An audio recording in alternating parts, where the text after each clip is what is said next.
இப்போ எல்லாரும் கோயிலுக்கு போகிறீங்க. கோயிலுக்கு போயிட்டு என்ன பண்ணுறீங்க? ஒவ்வொரு தெய்வத்தின் இடம் இருக்கும். விநாயகர் இருப்பார்.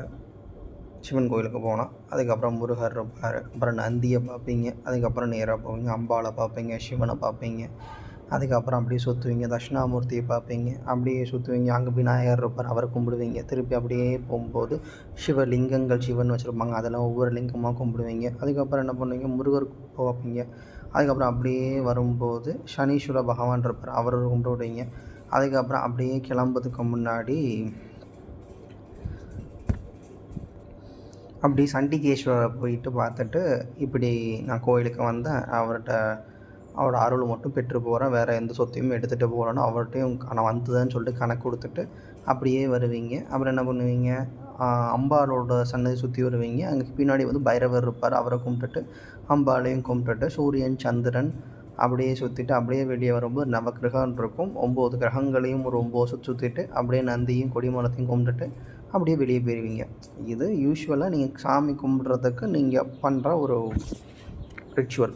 இப்போது நான் ஒரு இடத்துல படித்தேன். என்ன படித்தேன்னா, நம்ம என்ன கொடுக்கலாம் மீன்ஸ் லைக் சிவன் கோயிலோ நாராயணன் கோயிலோ போனால் எல்லா இடத்துலையும் போயிட்டு நேராக என்ன பண்ணுறாங்க, வரிசையாக நின்றுட்டு தேங்காய் பழம் அர்ச்சனைக்கு எல்லா பொருட்களும் வாங்கிட்டு போயிட்டு அதை உடச்சி நெய் தீபம் ஏற்றுறாங்க.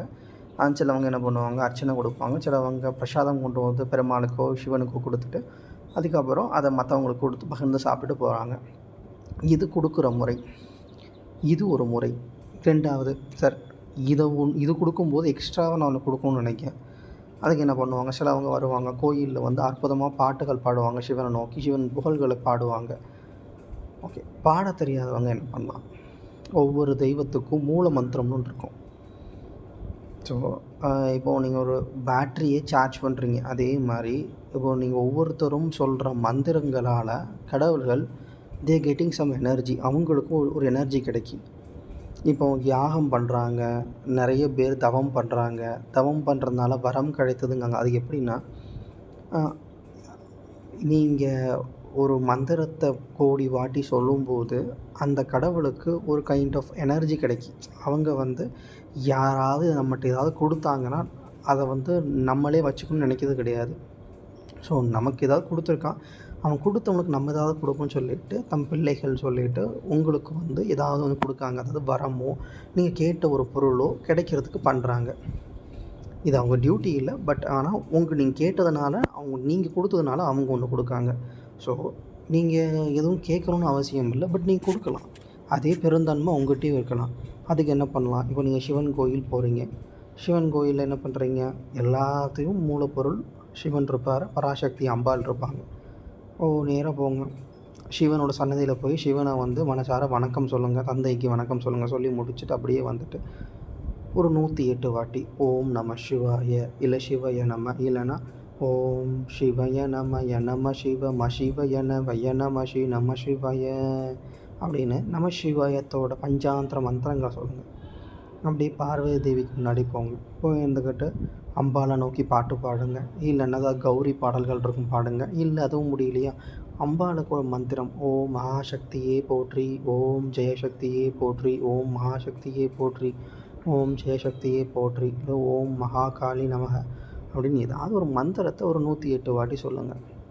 இப்படி சொல்ல சொல்ல சொல்ல அவங்களுக்கு கொஞ்சம் பவர் கிடைக்கும். அவங்க தரல, அது நம்ம பிரச்சனை கிடையாது. நம்ம போனோம்னா ஏதாவது கொடுத்துட்டு வாங்க. இப்படி நீங்கள் ஒரு கண்ணை மூடி ஒரு 108 வாட்டியும் 1008 வாட்டியும் ஒவ்வொரு தெய்வத்துக்கும், இப்போ விநாயகர் போனீங்கன்னா ஓம் கம் கணபதே நமக, ஓம் கம் கணபதே நமகன்னு சொல்லலாம். இல்லை அப்படியே நீங்கள் எங்கள் முருகரை பார்க்க போனீங்கன்னா ஓம் சரவண பவ, ஓம் சரவண பவ அப்படின்னு சொல்லலாம். நவகிரகங்களில் போனீங்கன்னா ஒவ்வொரு கிரகத்துக்கும் ஒவ்வொரு மந்திரம் இருக்குது. அந்தந்த கிரகத்துக்கு 9 வாட்டி சுற்றும் போது அந்த ஒவ்வொரு சாமிக்கும் அந்த மந்திரத்தை சொல்லுங்கள். ஓம் சூரிய தேவனே போற்றி, ஓம் சூரிய தேவாய நமக, ஓம் சந்திர தேவாய நமக, ஓம் குரு பிரம்மா குரு விஷ்ணு குரு தேவோ மகேஸ்வரக குரு சாட்சா பரபிரம்மா தஸ்மை ஸ்ரீ குரவே நமக. இப்படி ஏதாவது ஒரு மந்திரம் சொல்லுங்கள். 9 நவகிரகங்களுக்கும் காயத்ரி இருக்குது, அந்த காயத்ரி சொல்லுங்கள். அப்புறம் அப்படியே கோயிலில் வந்து எனக்கு எதுவும் எல்லாம் அப்படி ஒவ்வொரு கடவுளுக்கும் சொல்ல முடியல அப்படின்னு சொன்னாங்கன்னா, கோயிலுக்கு வெளியே வந்து உட்காந்துட்டு காயத்ரி மந்திரம் சொல்லுங்கள். எத்தனை வாட்டி சொல்லலாம்? ஒரு 100 வாட்டி சொல்லுங்கள், 108 வாட்டி சொல்லுங்கள், 108 வாட்டி சொல்லுங்கள். 108 வாட்டி கூட சொல்ல முடியாட்டி எதுக்கு கோயில் போகாதீங்க. சொல்லுங்கள் உட்காந்து, நேராக உட்காந்து ஓம் பூர்புவஸ்வஹ தட்சவிதோத்வரேண்யம் பர்கோ தேவஸ்ய தீமஹி தியோ யோ ந பிரச்சோதயாத் சொல்லுங்கள். 108 வாட்டி வந்து கோயிலுக்கு வந்தால் காயத்ரி மந்திரம் 108 வாட்டி சொன்னேன் சொல்லிட்டு போங்க. இல்லை எனக்கு அது கஷ்டமாக இருக்குது அப்படின்னு சொன்னால் என்ன பண்ணுங்கள், உட்காருங்க. நல்லா மூச்சை உள்ளே எடுத்துக்கோங்க. ஓ ஓ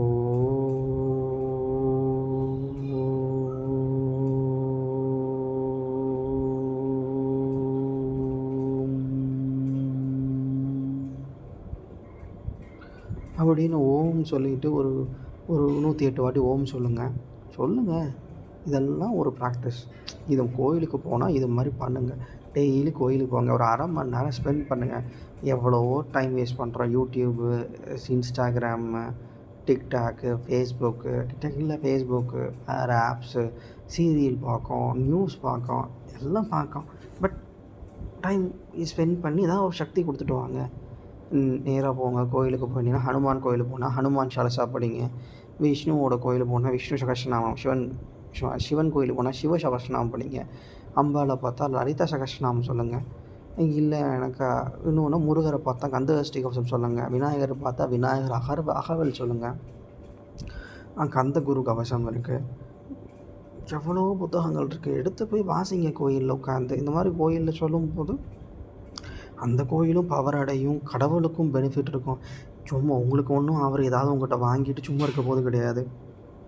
நீங்கள் அவருக்கு அந்த மந்திரங்களை சொல்ல அவருக்கு பவர் கிடைக்க போது. கடவுள் எந்த கடவுள் அவங்களும் என்ன உங்களுக்கு நல்ல நேரம் என்றைக்கு இருக்கோ அந்த நேரத்தில் உங்களுக்கு நல்லது திருப்பி கொடுக்க போகிறாங்க. சும்மா அது ஜஸ்ட் இன்வெஸ்ட்மெண்ட் மாதிரி. பேங்க்கில் போய் பணம் போட்டு வச்சு வட்டி வருது மாதிரி என்றைக்கு உங்களுக்கு வரப்போகுது. ஸோ அதனால் எனக்கு கெட்டு போகிறது கிடையாது. அப்படியே அவங்க எதுவும் கொடுக்காட்டி நம்மளுக்கு முக்தின்னு ஒன்று கண்டிப்பாக கொடுப்பாங்க. நம்ம ஊரில் மாதிரி இந்த பாலிட்டிஷியன் மாதிரி ஏமாத்தலாம் மாட்டாங்க அவங்க. அது பயங்கரமான பொலிட்டீஷியன்ஸு. நீங்கள் ஒரு விஷயம் பண்ணாலும் அதை அக்கௌண்ட் பண்ண போடும். நீங்கள் என்னெல்லாம் வாழ்க்கையில் பண்ணீங்களோ எதுவுமே யாராலையும் அதை மாற்ற முடியாது. உங்கள் தலையெழுத்தே வேணால் உங்களுக்கு நீங்கள் ஒரு நல்ல காரியங்கள் பண்ண நல்லது நடக்கும். பிறவா நிலையை ரொம்ப ஈஸியாக அடைஞ்சிடலாம்.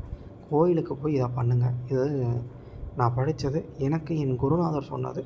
அதை கொஞ்சம் நான் எனக்கு முடிஞ்ச லாங்குவேஜில் நான் சொல்லியிருக்கேன். நல்லதே நினைங்க, நல்லதே நடக்கும். எப்போதுமே நல்லதே நினைங்க. அற்புதமான நல்ல விஷயங்களே உங்களுக்கு நடக்கும். நன்றி.